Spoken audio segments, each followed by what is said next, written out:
Combustion. Whoa, whoa, whoa, whoa, whoa, whoa, whoa, whoa. Been running the game with my team making plays. Talking 80, my G's, 100 jewels in this place. Surrounded by dogs, keep the quarterback safe. I'm the one with the plans, they gon' do what I say. The game is not over, we don't celebrate. In the end zone, we don't got no time in the wait. H-Town run down, we don't premeditate. We just go and get to it, we got them on skates. If the game go into overtime, kicking the overdrive, we gon' be first to the finish line. Play looking full, but I finish mine. Can I get second? We gon' line up like it's dinner time. We put in work till we get us a ring. Super Bowl season, we running the scene. H-Town the home of the realest that breathe. Keep your face down when you talk to the king.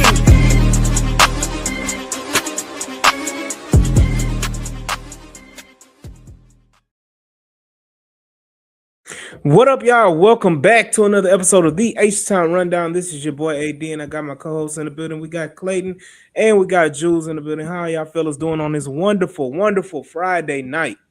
We ready, man. We ready. Ready for the weekend. Blessed, man. Excited. Ready for Sunday. Hey, man. We about to make history on Sunday. The Houston Texans have a game in the divisional round against the New England Patriots, who have, in their fair, their fair share of knocking the Texans out of the playoffs back in the 2010s. So shout out to the New England Patriots, but your time is up. My time is now. They time ain't begun yet. They still young. They still young. Yeah.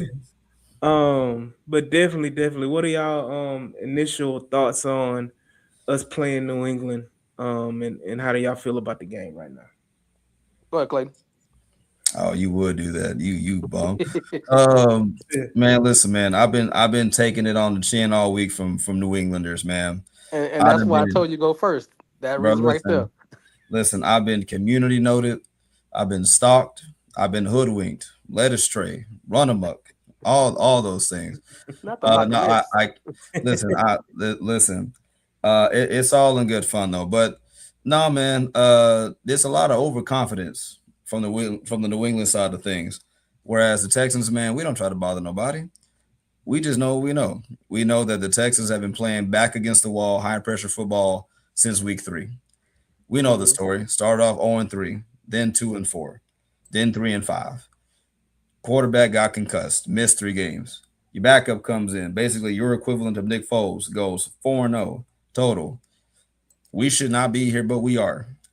Best defensive performance in the NFL by a wide margin. And last time I checked, best offensive performance in the first week of the playoffs. So in the AFC. So, but anyway, long story short, man, listen, on the road again, in the cold, in the snow, number 1 defense.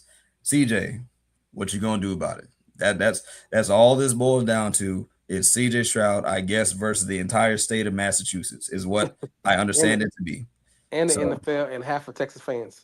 Basically. So that's what I gathered from this week, gentlemen. I don't know about y'all, but that's been my experience all week. That's why I said I'm happy for Sunday because I'm tired of talking. I'm tired of typing. I know I do this, but nah, I'm ready just to line it up and get this thing done. So what y'all think though? Jules, what you got? I mean, I'm just ready to stop all the talking, stop all the CJ hate, stop all the praise on this Texan defense, even though that's warranted. It's time to make history for this franchise. It's time to finally go against a team in the division rounds that you match up very well in, and you are 75% better than they are. If you line them up, we should win this game, and that's the first time in this situation since the Texans have been in the playoffs and existence that we have a better chance to win the game because our roster is better, our coach is better, and our players are better. So I'm looking forward to the game and them actually doing what they're supposed to do. And we'll get on to the CJ situation and the hate that he's getting and the disrespect that he's getting and the fact like this man had one bad playoff game and that's the only playoff game he ever played in 3 years he's been here. But other than that, man, it is and I'm tired of the Drabble conversations. Everybody keep talking like this man is a hellified coach. Is Bill Belichick revisited? The man is 500 in the playoffs. He has this. It's not the first time he's brought a team to a second or first round of seeding he had two seasons where either the first or second, and they bombed in the first or second round of games. So let's take the bloom off these young Patriot fans and it's this team and Drake May who ain't really faced nobody. The team and not giving them not disrespect my Texas teams. That's exactly what I'm talking about. I'm ready to put it on the field and let's see what they got. Look, Yvonne is in the comments. She said, you Jules, you giving CJ grace. I mean, CJ deserves nothing, but he does get some grace in the fact that, you know, he is a young quarterback. So it's just the point of, we gotta give him the opportunity to show out. Again, in certain when the game of his life appeared and the opportunity was there, he played his best football game of his life against the Georgia Bulldogs when he was with Ohio State. And if Marvin Harrison doesn't get hurt, they probably win that game and go on to win the national championship. And don't forget the kicker missed the field goal. Don't Right. forget that one too. That part is And I'm not giving CJ grace. I'm going about what the man has done in the playoffs. He's had but 5 playoff games. He's 3-2. He averages 245 yards a mm-hmm, game, win or loss. mm-hmm, So you can say he's not playing well. You can say he had the jitters. You can hear all the conversations because I know we listened to the radio all week. We heard was for his first 3 days how bad CJ was and he did this. All the mistakes, the most mistakes he made are real fixable mistakes. And if you watch the film, you watch the game, and you listen for your own eyes, you can see all those most mistakes are fixable. mm-hmm. Like I said, he's averaging 245 yards in every playoff game he's been in. Yeah, look, again, we will see. And CJ Stroud had the discourse, is always polarizing because he is the franchise quarterback, and the franchise quarterback gets the most scrutiny and gets the most praise. When things are going right, let me say that again. When things are going right, he gets the most praise. And when things are going wrong, he gets the most scrutiny. So,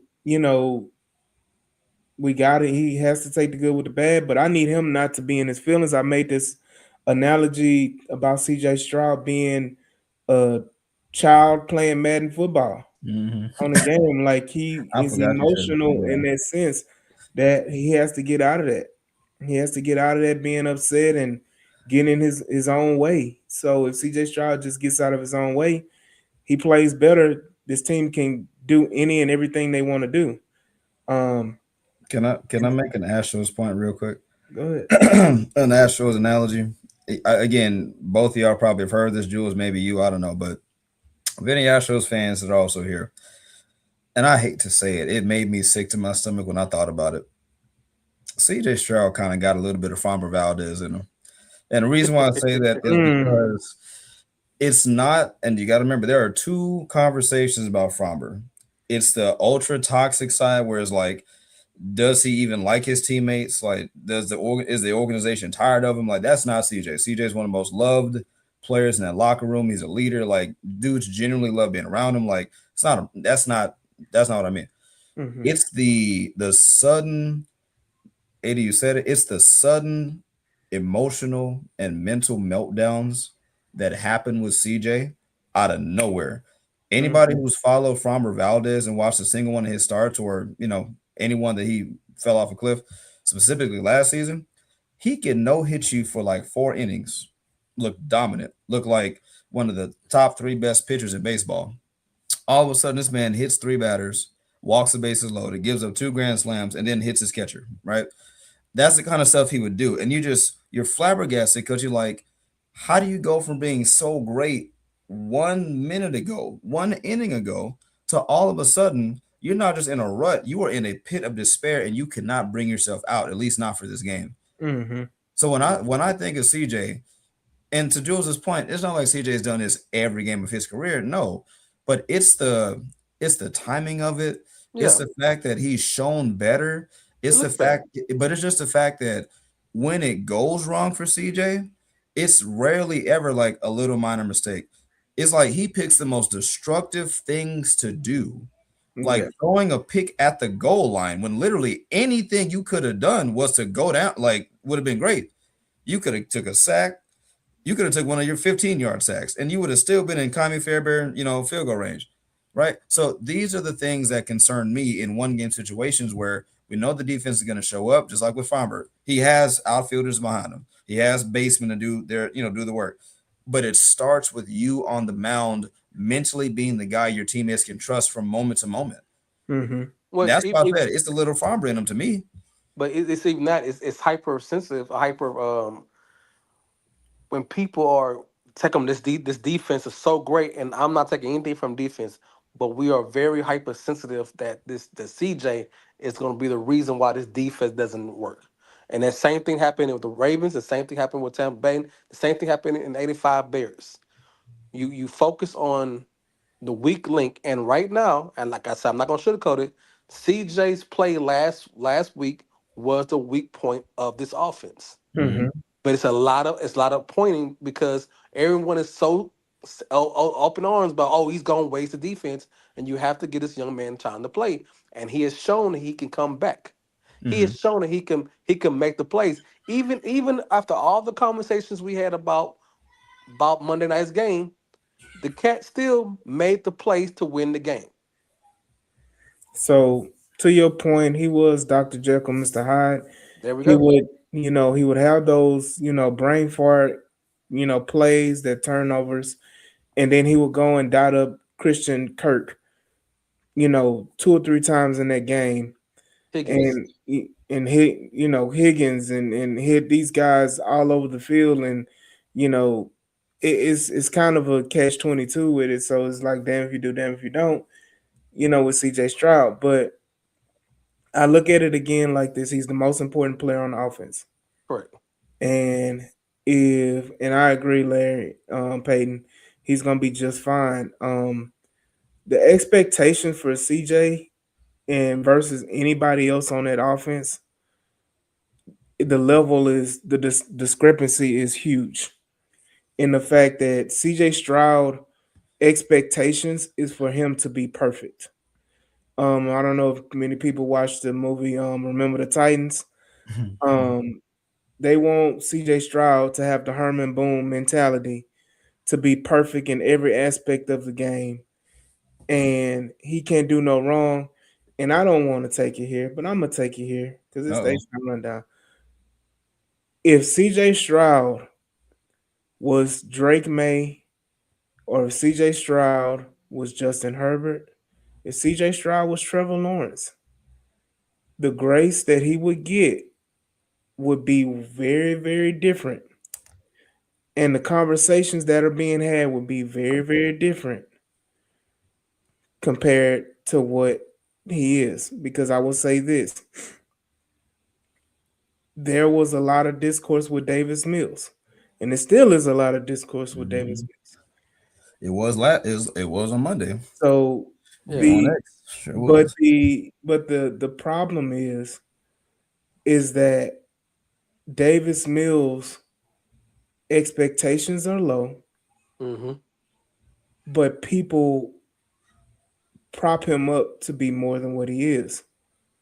And so it's a lot of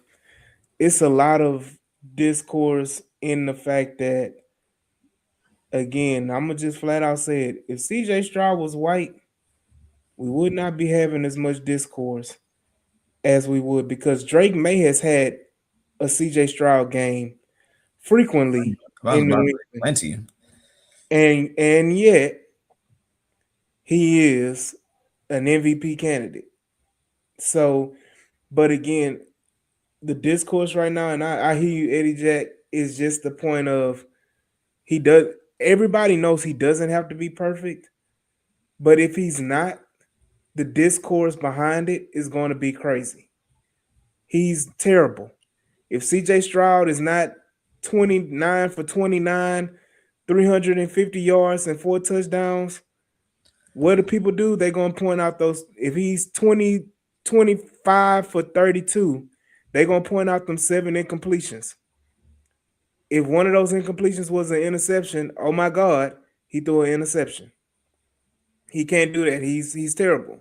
So again, CJ Stroud is a good player.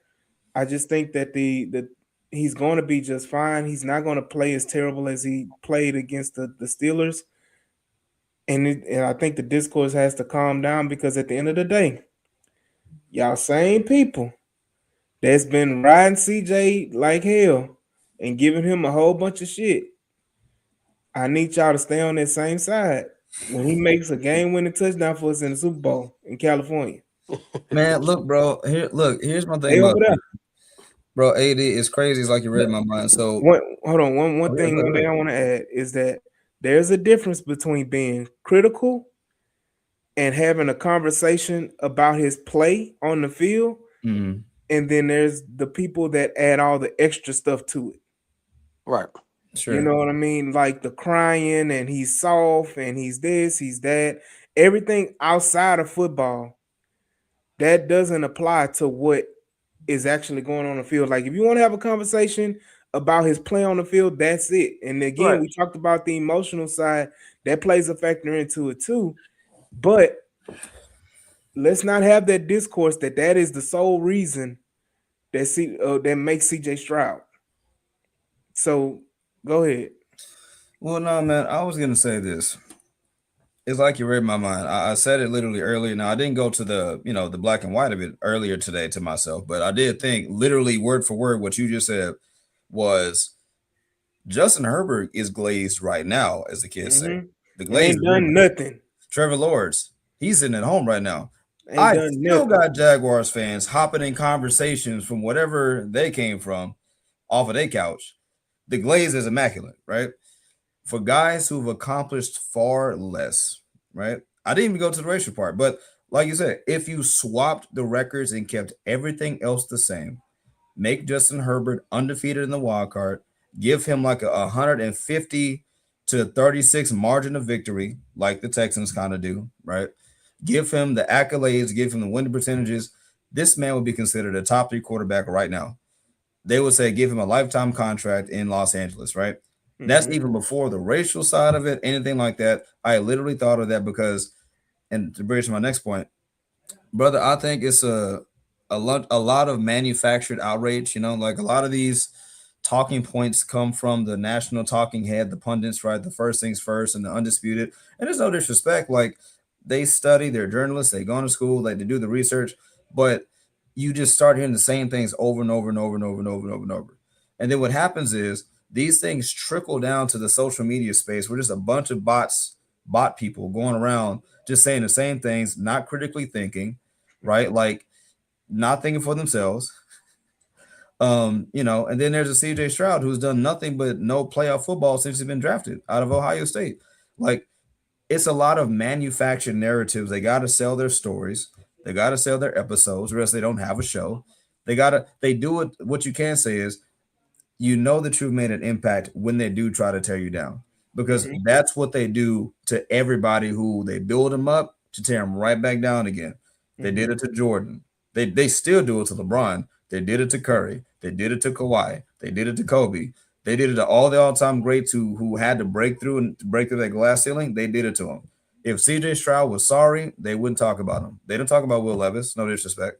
They don't talk about they talk about Jameis Winston, but that's Jameis Winston. But they love to talk about how, well, I just don't trust CJ Stroud at all. And you just sit back and say, really? Paid professional analyst, you don't trust him at all? A guy who's 32-19 over his first 3 years, undefeated in the wild card, setting rookie records left and right, still shattering records, the best quarterback in postseason history and for the Texans, and you don't trust him the smallest bit. The same guy that you said had the greatest rookie season of all time, that guy, the former MVP candidate, that guy. Yeah. So that's what I mean when I say like the goalpost moving is an immaculate exercise because they do it so flawlessly, right? And it's just a lot of that double standards until you win. That's the problem. When you win, you shut all that up. Even then, you're still gonna have people who chirp, but you got to win, and that's what CJ Stroud is. He's at the I got to win stage, which is good. And then look, and that's at the end of the day, that's the part. me personally, I don't care how we get there. Right. I just want to get there. Mm-hmm. Like that, the comment that Eddie Jack just put in there talking about if the defense didn't care, what would CJ be sitting right now? More than likely on the couch with Trevor. I don't care. I'm not asking CJ Stroud to carry us. At the end of the day, I don't care. I just want to win. Like I don't understand why that's beyond like the comprehension of the main goal. The main goal is to win. It's to win. How you win, it doesn't matter. So don't. If CJ Stroud plays what, like you said, Juice, 245 yards, plays mediocre football, but we win a Super Bowl. Don't Does care. it matter that he didn't carry us to the Super Bowl? Mm-mm. We won the Super Bowl. That's it. And Yvonne, you said the perfect point, and I've been preaching this for the last few weeks when it comes to the keys of the game. On the ball. Don't turn the ball over. Yeah, man. Don't turn the ball over. And that's it. If you don't turn the ball over, you win. Defense carried Peyton to his Super Bowl. Sure did.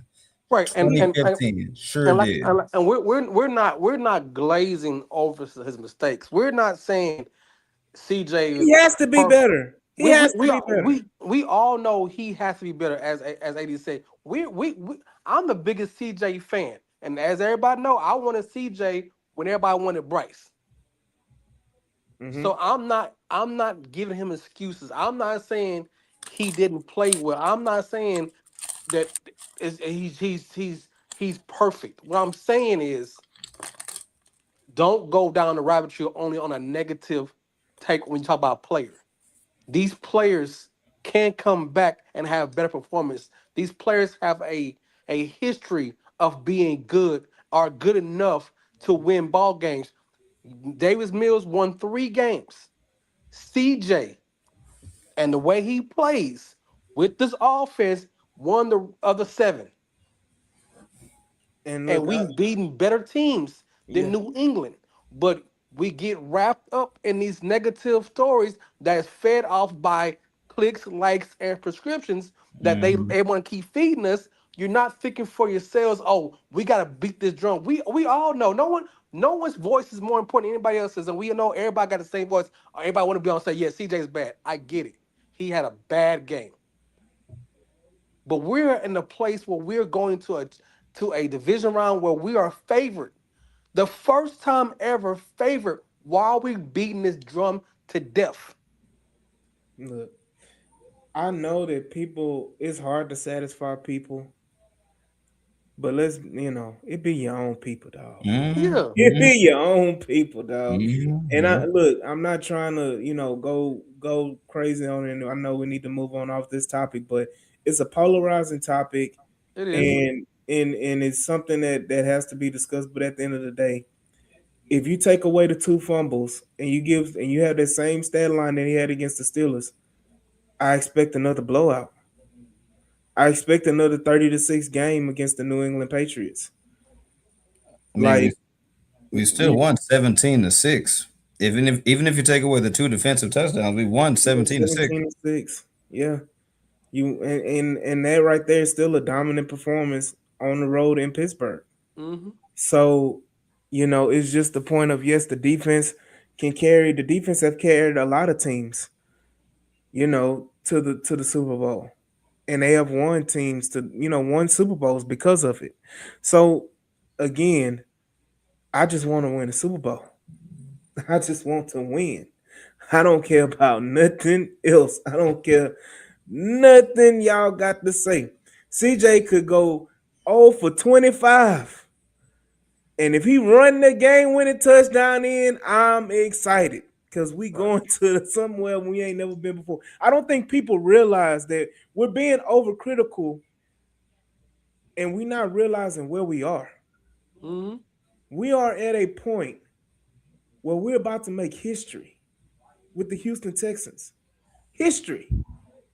We've never been to an AFC championship game. Mm-mm. We're on the doorstep of that right now. And let's be honest, you win this game, you're more than likely going to go into the Super Bowl. Right. And you go to the Super Bowl,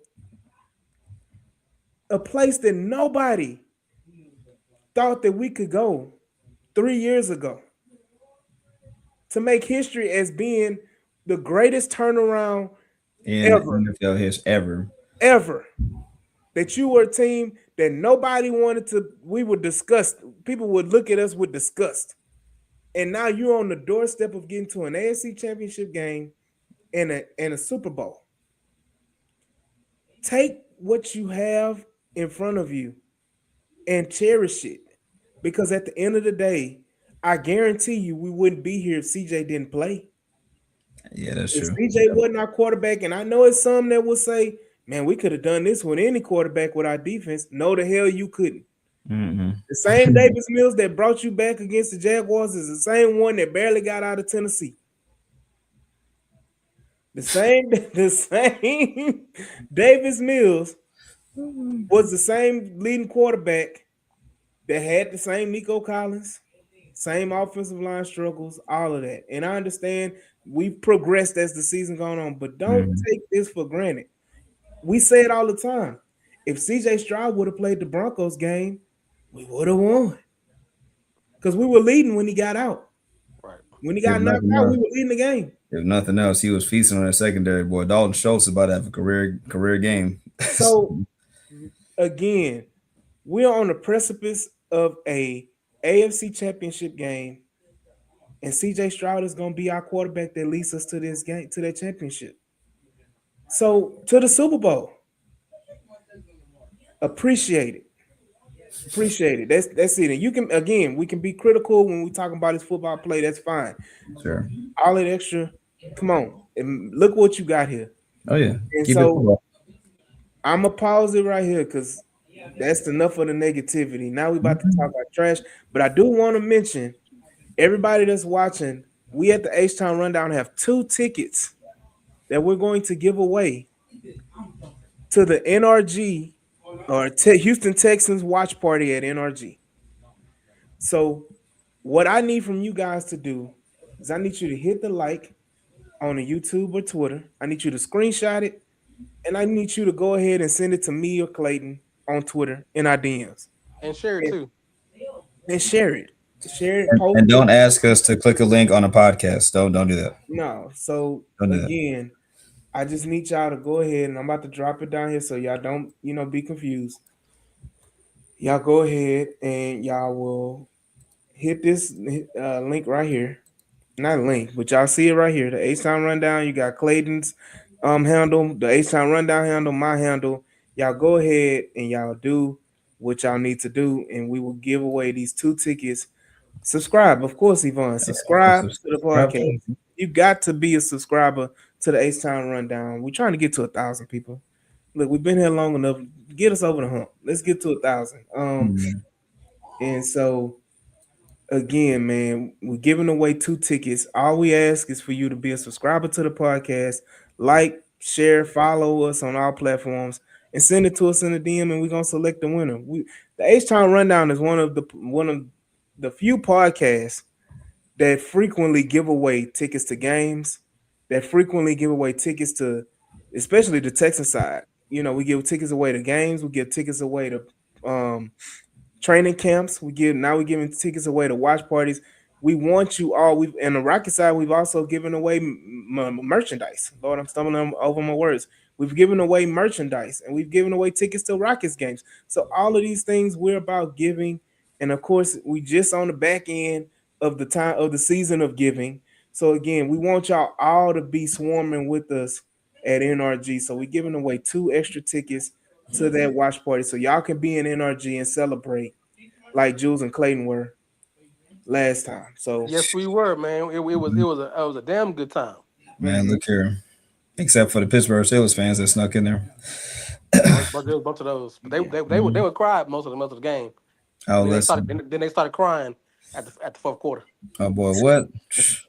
Look, again, man, y'all go ahead and like, share, and subscribe, and make sure that y'all follow the H-Town Rundown on all platforms: TikTok, Facebook, Instagram, even the Discord. Y'all make sure y'all follow the or sign up for the H-Town Rundown Discord.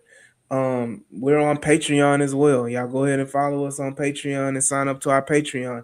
So all of these things, y'all make sure y'all follow us on all the platforms and do the thing, do the damn thing. Especially on the YouTube page. Y'all go ahead and do your thing.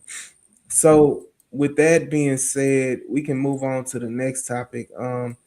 Yeah, we can right here we can talk about the New The England game, Patriots, the the game game itself. itself, the game itself, and most of y'all know the New England Patriots fans. I didn't even know they had that many fans. They came out of the woodwork and they've been talking cash, money, crap all season long because they 14-3. But as my co-host Clayton has identified for a lot of teams that have been at the top, they that big F word, man. They that big F word, man. They the big frauds of the But I league. say don't do it. Oh no, don't. And so New England, No. I'll give my little stat and I'll let y'all go ahead and we can talk about it. But New England Patriots are frauds. They've won 14 games, and only two of them have been against winning teams. No, am I right? Am I saying it right? No, Shoot. no. They've only played two teams with winning records. They've only won one game against a team with a winning record In the in the regular season. regular season. Yeah, it really. So let us not forget how fraudulent this team has been as they beaten up on the Jets, they beaten up on the Titans, they beaten up on the Browns, they beaten up on the Dolphins, they beaten up on these bottom feeders of the NFL, the teams that are picking top five in the league, the Raiders, which they lost to. Mm-hmm. The Raiders, who have the number one overall pick, and they lost to them. They only won two games on the year, and one of them was against the New England Patriots. The Giants. The list goes on and on of these teams that are picking top five, looking for quarterbacks, looking for coaches. Come on. They have been fraudulent. They have played, I think, what, three playoff teams this year? They split with the Bills, And then and they they lost to lost to the Steelers. the Steelers, and they beat the Panthers. Whoop de doo. Whoop de doo. Look, I'm of the mindset that this is not this is again. I said the game wasn't gonna be close against the Steelers, and guess what? It wasn't. I'm saying it right now. This game against the Patriots, it ain't gonna be close. Oh my goodness. AD Barkley. Oh, Look, guarantee, oh my goodness. guarantee the Texans is gonna win by double digits again to secure the AFC Championship game. But I'm gonna let y'all go at it. I just want to point out the New England Patriots are very, very fraudulent, and they about to get exposed by the best defense in the NFL. Right. I'm not arguing with Patriots fans who only know success. They this a whole generation of people on Twitter and social media because they know Tom Brady. There's been 40 years of bad play from the Patriots. So I'm not gonna go back and forth with these new age Patriots who only know Tom Brady. So I'm not giving these cats any smoke or any time my time because we know for 60 years, 40 years, y'all were bad.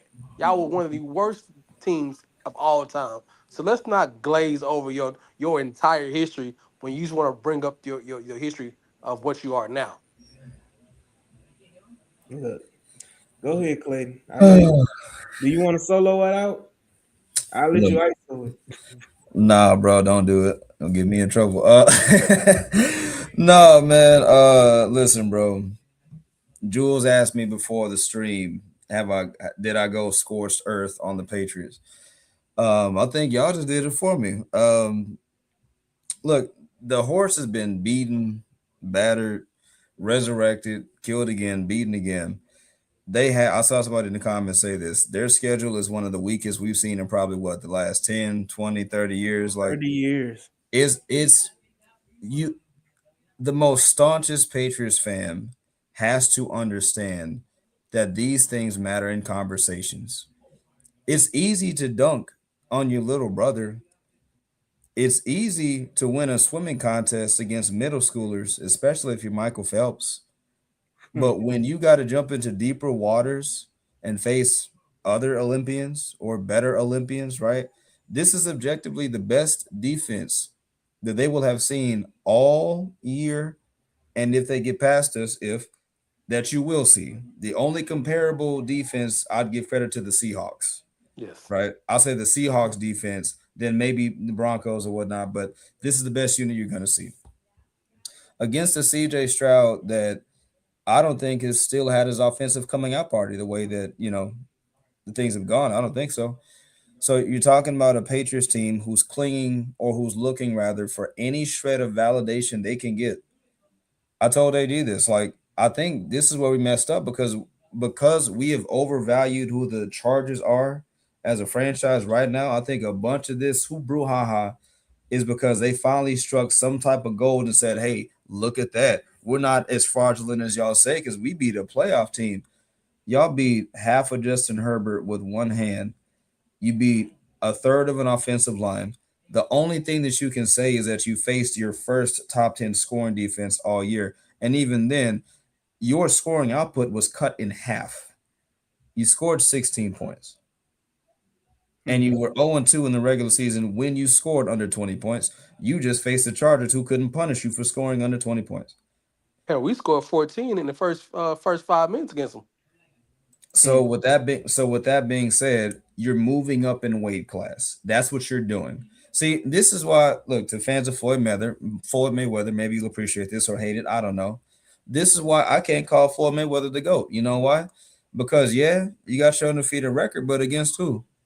When you're manufacturing and handpicking who you're facing, that's not the same as Muhammad Ali. Probably has a couple losses here and there, but he's facing the best of the best. He's, rumble in the jungle, rope-a-doping against George Foreman. Like, we saw that. GOAT versus GOAT. The Patriots are manufactured. They're store-bought. They're the media machine team this year. And it's cool. And us saying that is not us hating on Drake May. We're not hating on the Patriots necessarily. I'm hating on them. Damn, man, I'm hating on him and Dribble. Bro, listen, I'm more so it's this idea of the Patriots that I'm against. Like, I respect them, but I don't respect this arrogant belief that like y'all just supposed to run through everybody. And it's an unproven Patriots team who last time we played him, we dropped y'all by 20. We dropped 40 on you. It's the same Drake May. He grew a little bit. The same Butte, same guy who said I'm a physical corner too. We dropped 40. But you got Patriots fans posting that one clip of him burning Stingley on a deep route. That's the Chris Paul meme. He made a three-pointer and still down 40 type stuff. Like, so for me, I said it the moment we got on. I'm done talking about it. I'm tired of talking about it. I'm just ready for them to line it up and get it over with, win or loss. But you're going to move up in weight class, and you're going to take some of this because Like you ain't seen none of this all year. For me, it's like us versus the Ravens in Kansas City a couple years ago. We were the upstarts. We were bragging. We was like we on our way, and we faced a real team who's been in the playoffs the last 3 years. Texan fans, the last 3 years we've been in the playoffs. We battle tested. We played the best of players. We played Lamar's. We played the Josh Allen's. We didn't play against Patrick Mahomes. We didn't play the two-time coach of the year Kevin Stanks's Cleveland Browns. We earned our stripes for all this. All y'all talk about these up and start Patriots talking real mad because you trying to relive 10 years ago when y'all the Patriots of Tom Brady Patriots. You're not the same guys. Let's get that straight, Patriot fans. This is not the same dynasty that y'all had under Tom Brady. Will y'all get there? Hey, y'all might, but let's not put the cart before the horse. And the Bears stating also for the Texans, even in our 5 losses, we lost against nothing but either playoff teams or teams that were in the playoffs until one of the screwiest 3-way ties took away a division lead with the Buccaneers. But technically, we did nothing but lose to playoff teams. And in fact, if you want to cut the season into 2 pieces, you got the 0-3 Texans here, and you got the 12-2 Texans over here. Our only two losses came by one score, and one of them by a field goal to the two number one seeds in each conference. One of Mm. them with a backup quarterback with no reps. So when you're wondering why Texans fans are confident and believe what they can do, that's because we've watched all year a team that had to play back against the wall playoff football for 14, now 15 weeks. When the situation said you can't do it, your defense is not that great. Your quarterback is concussed. What you gonna do? Now they're 12-5, going to your house after we just went to sub 40-degree weather in the snow, I think, which also would favor defenses, all the minutia, whatever. But when you wonder why we're confident, it's because we know what we've been through, and y'all are the silver spoon kids. You haven't proven nothing. You ain't faced nobody. And the ones you did face, we dropped them off by 20 last year with a busted up offense. So it's like, and you have to show me, you got to show us, right? And none of our words are going to make these guys play any harder or any less. They're going to settle on the field. But like Jules said, y'all are the Cowboy fans equivalent of those who were trying to dust off rings from the 90s. Ain't won nothing in 30 years. But you're talking about how about them Cowboys? It's the same thing. So, like AD said, once Sunday rolls around, I'm gonna be looking. If the Texans win, it's gonna be real quiet. Mm-hmm. Look, if you want to get into the meat and potatoes of it, of it all, let's be honest. How can New England attack our defense? You know, how can they be successful and score 30 points like they did all season long? I would say You if the know, Patriots were to be successful on offense, it would have to be, of course, they got to play excellent. But it would have to be Drake May led. He'd have to use his legs unapologetically. mhm, Because the Texans have struggled against running quarterbacks. He would have to be okay with risking a few turnover balls, attacking cover two or attacking the zone. But again, that's assuming that Daniil and Will aren't able to get home. Um, yeah, he just gonna, you know what? It's gonna have to be a combination of Week 12 versus the Bills and a little bit of Raleigh Leonard in Week 18, where as much as we want to defend it, at least in the first half or at least the first quarter, you can argue that Riley Leonard was cooking a little bit, right? mhm, Not saying we can't learn from it, but if you had to try to take something for Drake May, you look at those two situations and say, okay, you're gonna have to play with a swagger and a confidence that says, I don't care if you pick me off, I'm gonna throw the ball at you, I'm unafraid. That's running it, that's passing it, that's being smart about handing the ball off, trusting your teammates and trying to get some yak. Um, and yeah, that's pretty much it, man. I don't our defense is gettable, but you got to get them. And look, to go, all right, here's an example. When we faced the Colts, I want to say what was that week, what 13, I think, mhm, in Lucas Oil, um, and Daniel Jones on one leg, he was dropping dimes, right? But these are plays against the Texans defense that if you ran that scenario back 10 times, he would not convert that 8 times out of 10. Like these are immaculate things that have to happen.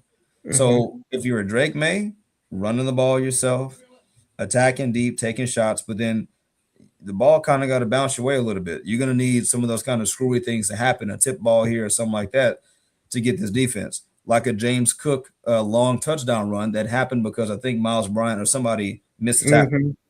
So it's going to have to be some stuff like that, like a busted coverage, a broken tackle, and him taking advantage, I think, for them to really comfortably win if they're to do that.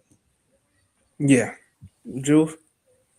I mean, I don't see him to beat this defense. I'm not gonna sugarcoat it. The Patriots fans and the talking heads and the media talking about the run game. We have the defense has shut down every major running back this year. The James Cooks, the Amari and Hampton, Mhm, Jonathan Taylor twice, mhm, Derrick Henry before he started his role. I think after the Houston played them, that's when Derrick Henry started going on his major role to try to get this team back on into their team back into the playoff situation. So I don't think there's an offense. Their running backs the running game can do anything. So you're gonna put on a show of this young man who's never seen a defense like this. And actually, we have improved in the secondary. Yes, the Riley got to beat us, but we was playing backups on that pretty much the whole game. Running quarterbacks have given us this, but if you break down the games of us having these running quarterbacks loose, it's one play here. Everybody want to bring up Metcalf last week. It was one play he messed up. But what were the rest of the plays he had? He was being covered. He was being shadowed. He was being played very well. Yes, he had one, but this is the NFL. There's And gonna the one always he be had, he opportunities. dropped. The Yeah, one he had, he there's dropped. right. There's gonna be always gonna be plays where the running back the quarterback maybe get 15 yards on a broken play by Toa and the linebackers. But guess what? The defense always recoups. They Yeah, always get back. They always the Hunter and Will Anderson and Toa and what they always seem to make a big play in the coverage, and they can get a couple first downs. How many first downs did Pittsburgh get last week? not many. Not many, and that's after the big plays that they were saying they were getting, or they had a chance to win. They didn't have a chance to win. Kenny Yeah, I Drake mean, may make a couple plays. He's not a better runner than Bo Nix. yeah. He's I'm not. go Uh, ahead. he's not a better runner than Josh Allen. Hmm. So we played these cats. And Justin Herbert. And Justin Herbert, he had one bad play against us. But guess what happened? We dominated the rest of the game. You're gonna get plays here because this is the NFL. These are high profile, the top 1% of athletes who play the game. They're gonna make plays again. But guess what? Your defense too strong, too tough, and too ready to lose this game. Yeah. I'm about to say that, boy. That is what I will say is, boy, this secondary is so disgusting.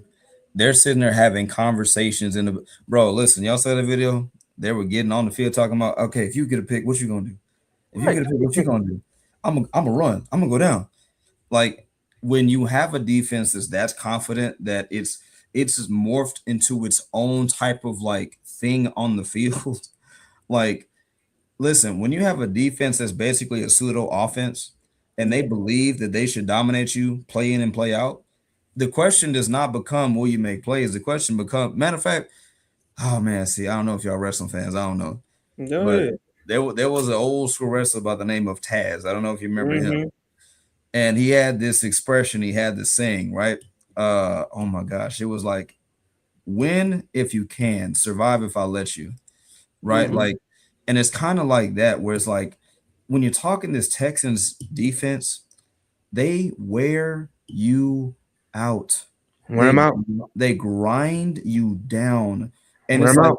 when you think they're done, they're just getting started. Wear him out. Like bro, the Steelers game is, and you know what it is, bro?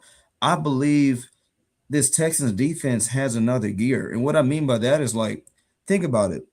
They play it full tilt, but with an understanding in the back of your mind, like, okay, we regular season, we got to make it to the playoffs. Hmm. This defense understands there is no tomorrow for somebody on this field.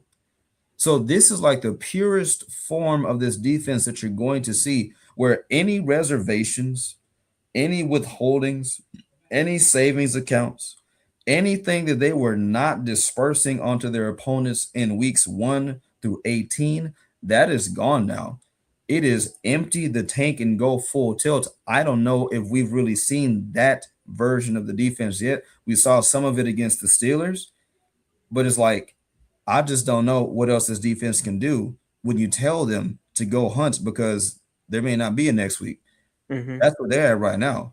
And they're sitting there having conversations on the side about who's going to pick you off next. Like they're just having fun with it now. Yeah. Look, I'm at the end of the day, I think Eddie Jack was saying if we maintain our gaps on defense, stop the run game, turn them into a one-dimensional team by trying to pass and score 20 or better, we win. Um, I mean, at the end of the day, that's what we've done. We've Mm-hmm. made teams one-dimensional all season long. When you put the pressure on teams and your offense, and again, all this defense needs is a lead. or even just 2 scores. Give me 10. And then that automatically puts the pressure on teams to have to pass the ball. Right. Because you're not gonna run up and down on this Texan team. No, No. You're no. not gonna do that. This defense is too fast. It's too, I was gonna say too furious. Too But fast. Too furious. but That's right. this Family. defense Luda.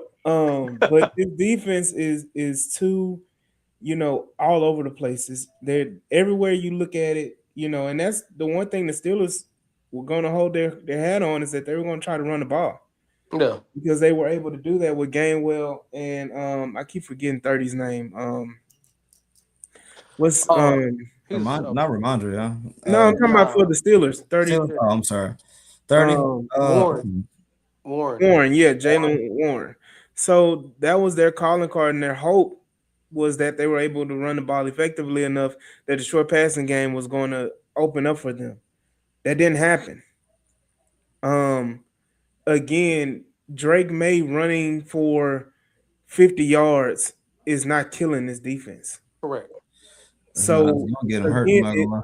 and I need Patriots fans to understand that, because they were hyping all that up about him saying, oh, he had 50 yards rushing against the Chargers. That's fine. If he has 50 yards rushing and Ramondre Stevenson and Travion Henderson don't have but 30 yards rushing combined, that's a recipe for That's good. success.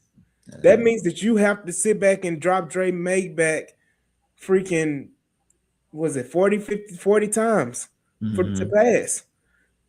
And he's the top 4 sack quarterback in the league? Bro, he averages like 3 to 4 sacks a game. Like, it seemed like this man, boy. And I understand he's taking the hits. Nobody's going to hit you like the Houston Texans are going to hit you. When they hit you, they hurt you. I think it was a clip they played today on Twitter when they were showing Josh Allen trying to run, and we almost took Josh Allen out of the game 3 different times.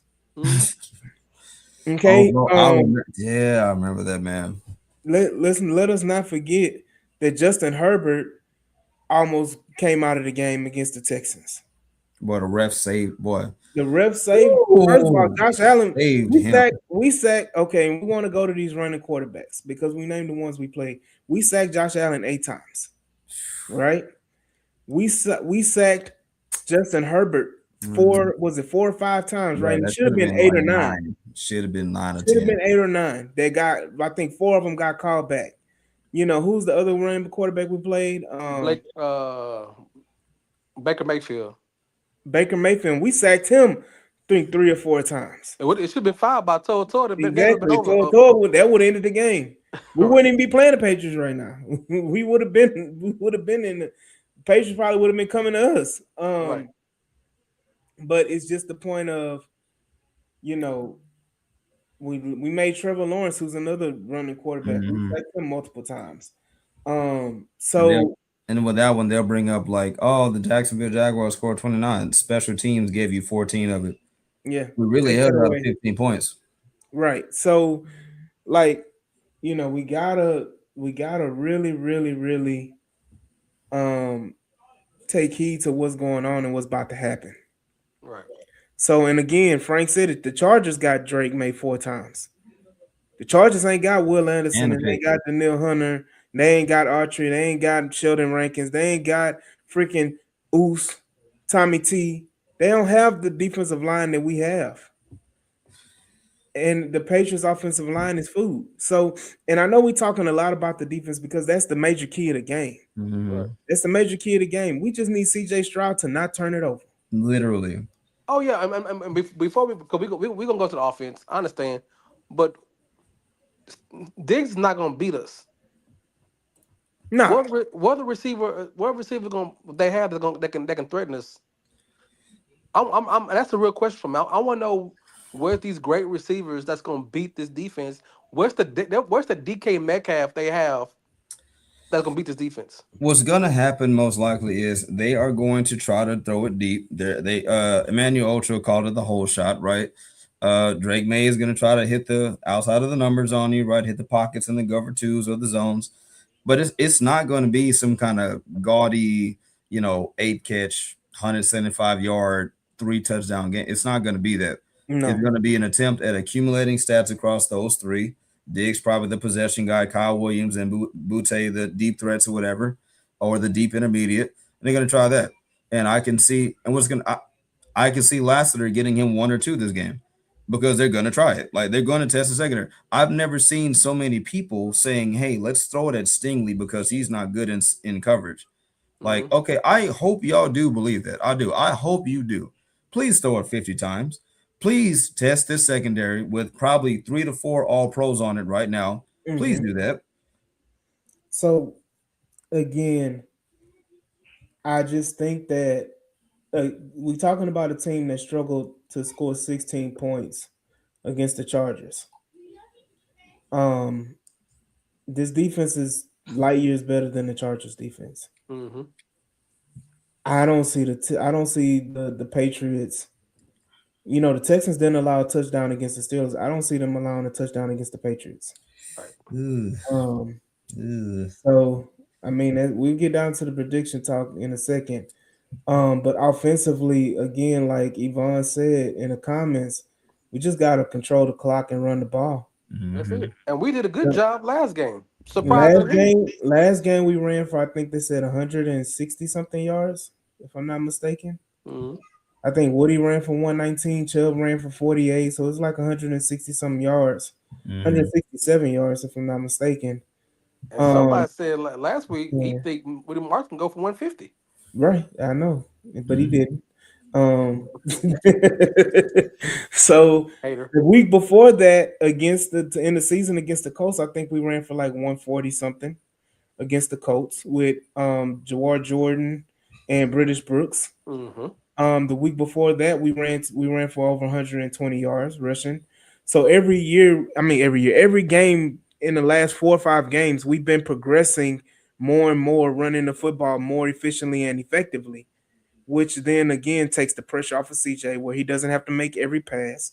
Offensive line has been, it was some that, what is it? The touchdown drive, the Woody Marks, the offensive line, there were plays they were driving guys 5 yards down the field. And the offensive line, I don't know what is clicked now, but they figured something out. And with the big boy Trent Brown, with Ed Ingram, with Titus Howard, with Ariante Ursery, and even with Jake Andrews, they've clicked and found something that works. And this offensive line has been able to control the clock. It has been able to basically give this offense life by controlling the clock. So that is the biggest thing for the offense, man. As long as we don't turn the ball over, I don't care. You know, if we just have 3 drives or four field goals, I'm okay with that, because guess what? We winning. We winning with 12. Yeah. We winning with 12. And you know, Larry Payton, they talking about Drake May, and then Larry Payton in the comments said Patriots O-line is not strong. The rookie left tackle and left guard gave up 4 sacks. Drake May scrambles often as a result, which is why he gets those rushing yards, because there's always pressure in his face and he has to break out of the pocket to run. And then he also said, Larry Payton also said that Drake May fumbled twice in the pocket when he was sacked last week. So I mean, he had a CJ Stroud type game, but we're not gonna hear about that. yeah, I got the screenshot though. It was abysmal. It was terrible. Hold on, look, the Patriots fans will come back, but he had 50 yards rushing. That's the that's the problem. And then again, he holds on the ball too long, definitely. And that's fine. That's cool. Listen, I'm just thinking, we both got rookie left tackles. We do, but Ariante has performed well. And look, I don't keep up with Will Campbell. I like Will Campbell. He's decent. Still got short arms. But still, you got Will Anderson and Danielle Hunter lined up. Yeah. And Danielle Hunter, you know, he's gonna hit you with that spin move, that Euro, hit you with one of them. So it's one of those, man. Like it's gonna be real hype, man. That first 3 and out. Yeah. Whenever that first 3 and out. Oh, especially if the Texans can drive down the score, like get you a quick one like you did against the Chargers. Yeah. And then you got that 3 and out. Yeah. Hey, appreciate you, Eddie Jack, for coming in. I'm just being real with you now. I can't watch no Rockets, man. It's all about the Texans right now, Right. man. Hey, man, You listen. got one team that's on the cusp, on the precipice of making an AFC Championship game in the Super Bowl. You got another team that we 4 months out away from the playoffs, and the ship is sinking. And we Circling four the months, drain, they bro. end up firmly in the playoff race, and we 4 months out from the playoffs, and everybody going crazy. I'm not about to sit up here and put a damper on my day when I'm excited about the Houston Texans and what they about to do to the New England Patriots. So appreciate the they energy. not going to not they don't go there. Don't say they in the Carpenters yet. They still sitting in a good spot. That's what I said. Okay. I said they firmly in the playoffs. But the ship is sinking because they not winning games against teams everybody want them to win games again. Everybody think they should win games. Like it ain't the NBA. Well, Um bro, it is kind of concerning. but Y'all done lost against every we bad. ain't we ain't going there. We ain't All right. doing that. Because So people see what they do is they try to put that poison in the water and they want to make you drink it. I'm not drinking that rocket poison right now. all right. We So hold are on. we are strictly talking about the Houston Texans You're right. and You're the right. AFC Championship game future and Super Bowl future. That's You're it. right. You're Well, right. Y'all want to sit here? I did my Let's little talk about it. diatribe. I'm not sitting up here taking that rocket poison. okay. So let's go to the offense side of the ball. Yeah, We know Nico Collins is not going to be Nico here. Collins is out. Unfortunately, and fortunately for the Houston Texans and CJ Stroud, Nico Collins is not active in this game. Neither is Justin Watson. So we may get a Braxton Berrios sighting, which may benefit because we don't have to see Jalen Noel at kick So return. hold on. So let's. I believe that CJ plays better Even without Nico even in the Collins. divisional round, he can't. Nah, man. And guess what? Give me a Braxton Berrios special teams touchdown. Oh, you did. So here we go. Christian Gonzalez is playing. About to log off. Besides Gonzalez on that defense, there's no one that really should scare you as a Texan fans or worry you that they can disrupt whatever dysfunctional offense the people that say the Texans have, or dysfunctional CJ Stroud. Um, I think, like I said, I think CJ will play better without Nico Collins because I think it's kind of force fed. And you hear a lot of Texans fans always say, "Get the ball, Nico. Give the ball, to Nico." I know Nico is a very good talent, but Nico is not that guy that people think he is. And now also allow CJ to play more quarterback and scan it and know and find open guys, which he does that very well when Nico's not on the field. So Mhm. that being said, there's reports that Christian Kirk is actually going outside on Mhm. almost a lot of plays they've been practicing. I don't know if that's just for scouting reasons, but I don't mind Christian Kirk being on the outside on court receiver that gives him more wiggle room to play with him on one on ones. And he showed up last week with 140 yards. And as much as we gave him crap all season, if he shines now, it don't matter what he did in regular season. If he's that number one target for the next 3 or 4 games and they win, that's all that matters. He's the veteran presence that we need on our receiving core, and he's finally 100% healthy Mm. that he can take this team Mm. and everything that the CJ needs as a functional receiver that Mm. can get separation because his wheels ain't fell off. He ain't slow. Mm. He still can run his routes. He still can get separations, and he can break. And he's smart enough and understand enough how to break off routes to be with her. And that's what the other rookies have not done yet or know how to do yet. And this offensive scheme of how to break off routes when there's a hot route or a blitz coming, he knows that if he's a safety blanket and that can get big plays, that's how you win against this team. Besides Christian Gonzalez, there's no other talent I'm worried about on defense. So they ran the ball very well against Pittsburgh. I hope that continues because Yeah. we've seen that for the last 3 or 4 games of us running the ball, which has been great. That's ball control, as everybody keeps saying. Trent Brown at the right tackle and put back Howard in the middle, and then nobody really worry about the nose tackle, D tackles for New England, so they can control that line with this new ramp offense. Then CJ have enough time, enough confidence self. They should make strikes, and I think that Dalton Schultz should have a better game because I don't see their linebackers able to hold up and their safety hold up against a Schultz led offense. Yeah. Hmm. Look, I'm gonna say this. Larry in the comments made a good point. He said Milton Williams can beat Andrews one on one and possibly Ingram in the pass rush. Again, he said Carlton Davis gambles on double moves. Um, Oh, we've seen him I mean, before. we've seen him multiple times. We already know. CJ has made him his whipping boy a couple times. Yeah, look, and I just need us again to realize that this game is here for the taking. But Jules, to your point, there was somebody that said we're gonna need Christian Kirk when the playoffs come around. Okay, There was somebody that said that and mentioned that way back when. he might be an Aggie too, so that, he might root for these little brothers. You know what I'm saying? that was like 4 months ago. Somebody on this podcast said that. When everybody was hating on Christian Kirk and he need to be cut, he don't need to be on the team, and yet he have a game like that to show you the reason why he's here. Um, So question here is, do you, with the reports that Christian Kirk will probably play more outside, and as do you start Barrios as your slot receiver over no I know you from Noel. I'm just saying since you're a man oh down no, no, and no, no everybody has moves to up. play. No has to play receiver, which is why I say you see a Barrios special teams touchdown because you're going to put Barrios in that special teams role. Now, I will say this, I think it was the San Francisco 49ers game that he played. Mhm. He was productive as the slot receiver Braxton Berrios was. So Hmm. we may see him in that element. Um, but I'm not concerned because I feel like you have the depth now with Christian Kirk, with Jaden Higgins, with Noel, with Berrios, with Schultz, with Xavier Hutchinson as well. Who is the forgotten man who, had a hell of a game against the Indianapolis Colts as well. So, Breakout season.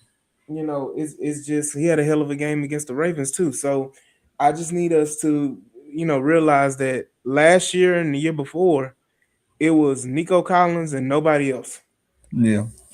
Um, Again, and I think I'm gonna bring this comment back up that was brought up by my boy Alfredo. Shout out Alfredo.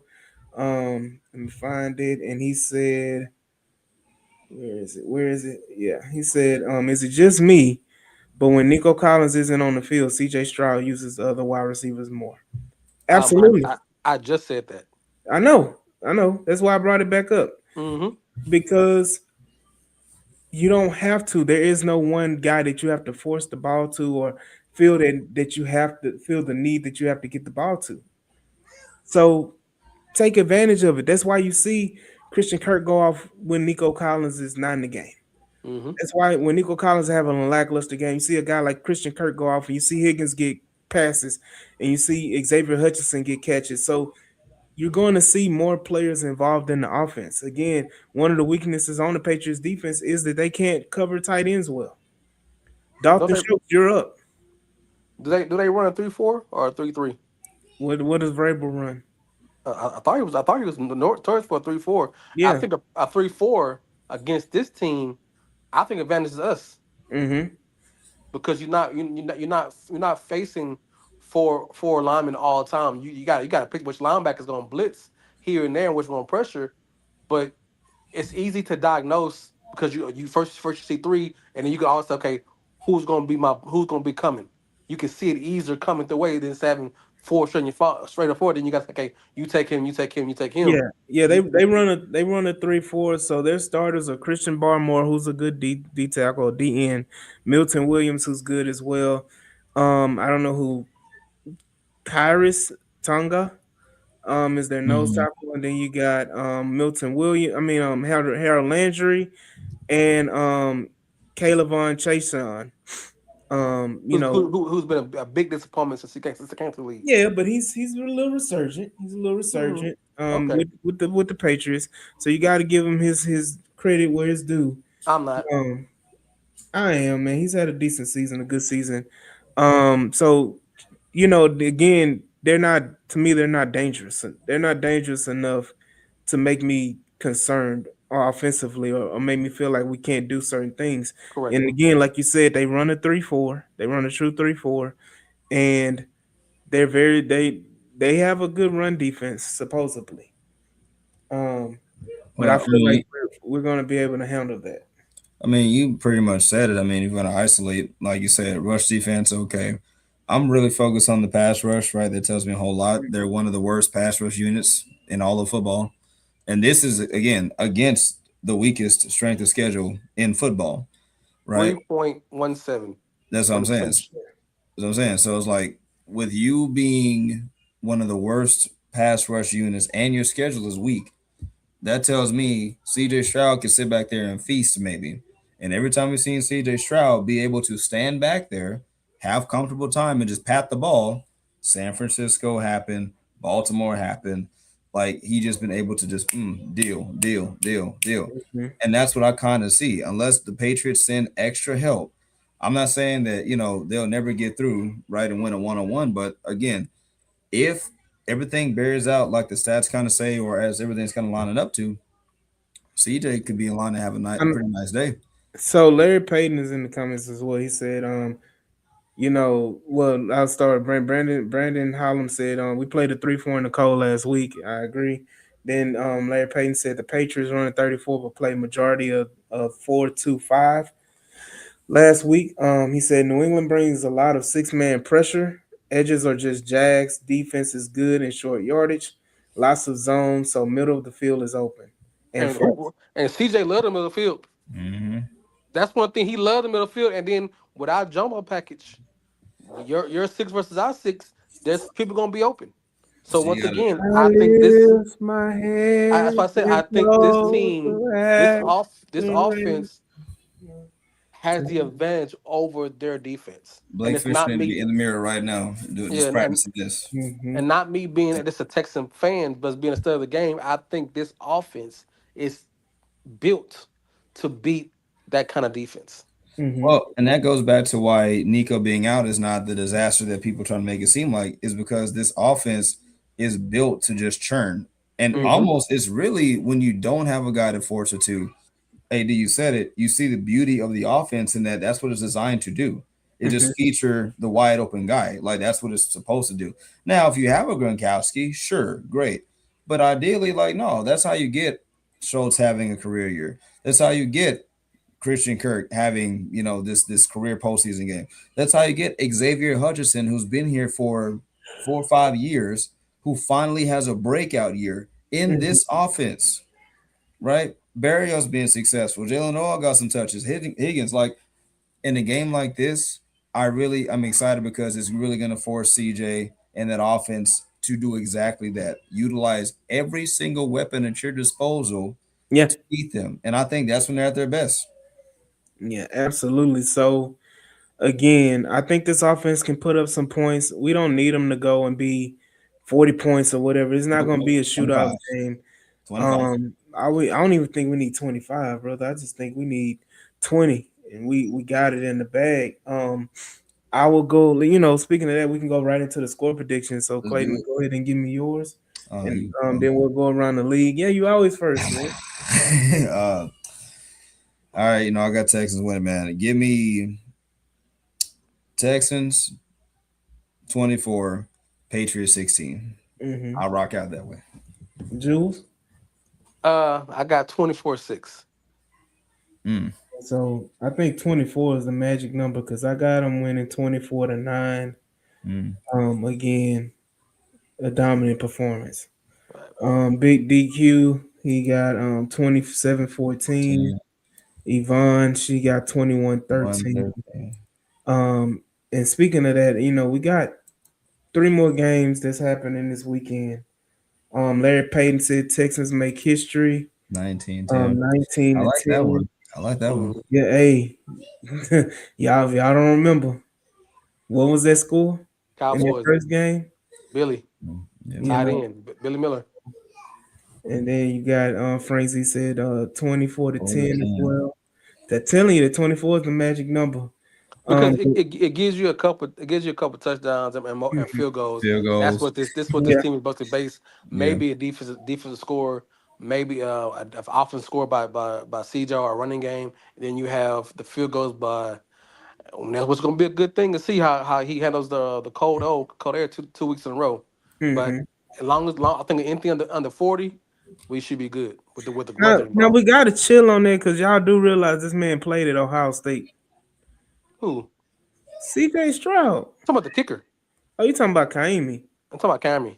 Oh man, I ain't worried about Kaimi. One said 35-7. Oh my gosh. I can see it. I mean, hell, we just beat the Steelers 30-6, and it should have been 40. Listen, I put it to you like this: if y'all smoke the Patriots 35-7, that changes everything about what we're about to say next. That is So I'm gonna say this because we can talk about the two NFC divisional games. Who do y'all predict, and then we'll go in. Who do we think the Texans are going to play in the AFC Championship game? You got San Francisco and Seattle on Saturday. Who do y'all have winning that game? I got Seattle, man. I mean, I without the tight end for Kettle and their defense still running real skeleton crew. I got to go with Fred Seattle. Warner's back. You hear? I said Kettle. The No, tight you end for the said, 49ers. you said the linebackers, skeleton crew. But Fred Warren's still out. No, Fred Warner's back. I thought they caught him out. I don't know. I thought I saw him come back, but Yeah. I'll fact check. Yeah. Well, I still pick Seattle. I got San Francisco for the upset. Of course you would. I got San Francisco for the upset, man. Yeah, Warner's confirmed he's out. No, say Warner's active, huh? He's out. Multiple reports. The 49ers directly said he's out. Okay. He'll play in the NFC Championship game. I think that's where he's lined up in either conference championship or Super Bowl. So who you got out of the Rams and the Bears? The Bears. No, I got the Rams on that game. Okay, Pat McAfee. Yeah, I got the Rams. There's no coming back against the Rams like you did. You fall down 21-3 to them, it's over. Well, that was my take too, and I'll lean towards the Bears, but I'm gonna go with the Rams. I think the Rams are more solid, and they got scared for their life. I think they're gonna get their act together and take care of the Bears in Chicago. Yeah. Again, Ben Johnson, go ahead and go for it. Ben Johnson calls for 4 downs and misses 3 times this time. It's about to be ugly. Oh yeah, it's gonna be bad. Then it's the game of who will the Texans play in the AFC Championship game. You got Buffalo Bills going to Denver to play the Denver Broncos. I happily have the Buffalo Bills knocking off the Denver Broncos. Happily. So, Jules, who do you have? As a Texas fan, I want to go for Buffalo Bills. Why? Because I want to have an AFC Championship game in Houston. I just want an AFC Championship game. I don't care where it is. I just want it. That's first and foremost. Let us not forget the goal is to get there, no matter if it's at home or not. So that's the fan in me. The football guy in me still picks Buffalo Bills. I just think that they're gonna have to outscore them. I think Josh Allen still is the best quarterback and the best player in the league, and he's gonna will a team to win. I think James Cook is gonna show why he's the leading rusher. I think they're gonna show a different side. The defense is gonna be exposed to Knicks to a bit, but I think that it's gonna be Josh Allen and the Buffalo Bills. So here we go on. Me and you, we here. We here. Yeah, I need the Broncos, man. Give me that. I need my league back. I need the Broncos in Denver so that I can go ahead and go to the Super Bowl. Knock out the number 1, number 2, and number 4 seed in the AFC. We've been there and done that, man, with Josh Allen. Give me Bo. Because Bo gonna know. I knew it. I knew it. I knew it. And I've been waiting for an AFC Championship game since the Oilers. Look, and I don't care who we play, where we play, but I want my league back. I need that. If I can't trust May, I sure can't trust Knicks in the playoff game. Exactly. Who would you rather play? It's not about rather play. It's just I don't trust the quarterback. I don't trust May in the playoffs, I'm not gonna trust Bo Nix either. So I go with the veteran quarterback. Do you trust Josh Allen to turn the ball over? Yes. once or twice again. He gonna give you one of them. He And gonna and give you at This least is one or my two. thing. This is my and thing. just how I say, he gonna get his lick back, and he gonna score enough to get to make those turnovers non and void. Look, at the end of the day, when the Rockets came as a sixth seed in the NBA in the NBA Western Conference playoffs, and they went and on their run and they won the championship, they got their ring. And you know what? People always say, well, you didn't beat Jordan, you didn't play Jordan in the finals and all that stuff, those 2 years. And you know what? I don't care. Don't care. I don't care. So The you go with Rockets got Denver. their rings. I don't care if we didn't have to play Josh Allen. I don't care if we didn't have to play Lamar Jackson. I don't care if we didn't have to play Patrick Mahomes. I don't care if we didn't have to play Joe Burrow. Mm-mm. I But don't. why? But why are you picking Denver against Buffalo? Well, I'm picking Denver because I think the Denver defense is going to. I think Josh Allen is going to have trouble and he's going to turn the ball over. Not only they also have injuries at the receiver position. They lost, I think, 2 players to ACL injuries. Um, so they're down. I think Mhm. Shavers. I think what's didn't they say Shakir got hurt too? Did he? I Um, thought I thought he came back. but I know Shavers, who's been a consistent for them, he's out for the season. He's out for the season with an ACL injury, and I think somebody on defense got an ACL injury as well. Denver, like one said, Denver is the more physical team, and they're playing at home. So I mean, home is you got home cooking with them. And I think Denver, Bo Nix, Sean Payton will make a way to hide Bo Nix deficiencies. Oh, absolutely. They're I going think to I saw run. a stat. I think I saw a stat, something to the effect that Bo Nix leaves the league or something like that in either Oh, Gabe Davis, that's who's out. Gabe Davis. yeah, Shavers too. Mm. But yeah, Bo Nix, yeah, sneakily he checked down Charlie. Hmm. He throws it deep at times, but he's Mr. Check down Charlie. Everything's a screen left, screen right. I Like, mean, you're talking about Josh Allen. They're the same. They're the same player. One is just younger. Josh just have a stronger arm, but they're the same player. They're gonna run the hell. They're gonna run Bo like crazy. Bo is gonna check it down like Josh does. He's gonna put it in the hands of the speedy receivers just like Josh does, and it's gonna be a battle of who gonna score out of those players behind the line of scrimmage. So I think Kincaid is gonna have a good day against the Broncos. who? Kincaid. Dawson Kincaid. I think I'll go You for forgetting 100. they got Hufunga over there, right? Okay, Okay. He said, okay. Forgot they got Greenlaw over there, right? and Okay. Man, old man Mariota almost dropped 30 on him. Man, no. yeah, you can keep dropping names how you want to. I don't have no faith in Okay. them, the I'm Broncos. I'm hey, sorry. That's hey, my we not thing. we not gonna be here long because we not this ain't no Denver Broncos and Buffalo Bills podcast. So You're right. again, the Houston Texans will be winning this game on Sunday, and thankfully for us, we're gonna have a whole day to know where we gonna either be at home or on the road. And I'm gonna be real with y'all, and I know this. I'm gonna say this.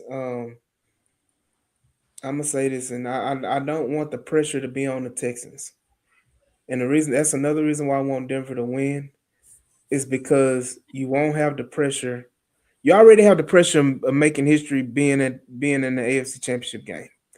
You don't want the added pressure of letting a fan base down who is salivating to play at home for an AFC Championship game. I That's ain't what worried about none of that. I I ain't you worried about you none of ain't that. gotta be. I said me. I ain't worried about none of that. I say me. Me. I got you. I got you. Um. But yeah, I that's just my thinking or whatever. But again, man, we all gotta swarm Sunday at 2 o'clock. Everybody, I need y'all to be glued to y'all televisions, glued in the stadium. Um, you know, let us party at home. Hey, look, at the end of the day, I don't care. I don't care. I just want to get there. I don't care. I just want to get there. And again, if I gotta be on the road like the Rockets did when they were the number 6 seed in every series, they were the road team and they made it to the NBA finals and won a championship, and we just go on the road and win the championship, Do y'all really care if we had a home playoff game? Not at all. Either Do way, y'all care? either way, Either way. we win and win. I I need y'all care. to be in front of somebody television or be at NRG on Sunday at 10 o'clock, at 10 o'clock, 2 o'clock. Some of y'all gonna be there at 10 o'clock, drinking and partying before we even get in the stadium. But I need y'all to be there. And again, I need y'all to like, share, and subscribe to the podcast. Send those DMs to me and Clayton, and we're gonna make sure that y'all got 2 tickets to that good old watch party at NRG and have a ball and have a time. Compliments of the H-Town Rundown. I'll So be there.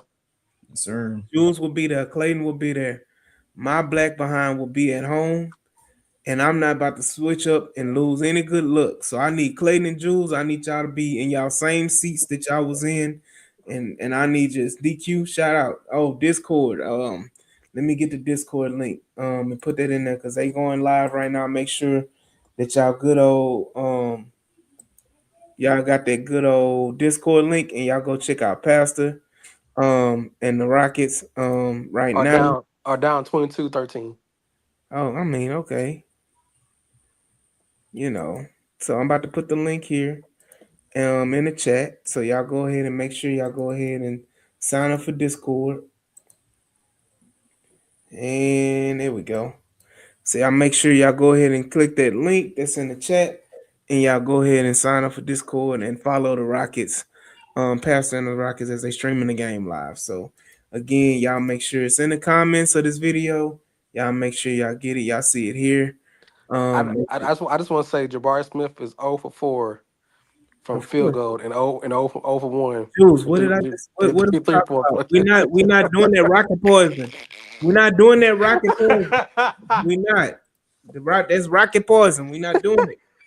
So again, shout out to the Houston Texans and the AFC Championship game that we're about to bask in and enjoy. And we will be back on a Victory Monday. Cause see, when we win, we just can't wait. We ain't gonna wait till Tuesday. We gonna come back on Monday on Martin Luther the King Day.